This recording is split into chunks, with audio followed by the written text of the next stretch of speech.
In this video I'm going to show you how to change your Snapchat username. That's quite simple and easy, so let's begin.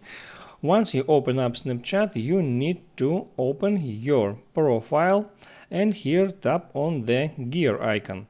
And here I can see at the second place my username, just tap here.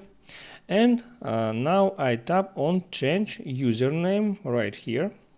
And now Snapchat says me that my username can only be changed once a year. And even if I switch usernames, no one else will be able to claim your old username.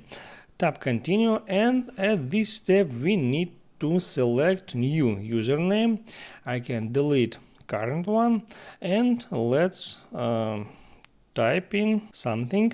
And I see that my desired username is already taken. I got this mistake, so I need to change it in some way to get a green check mark right here.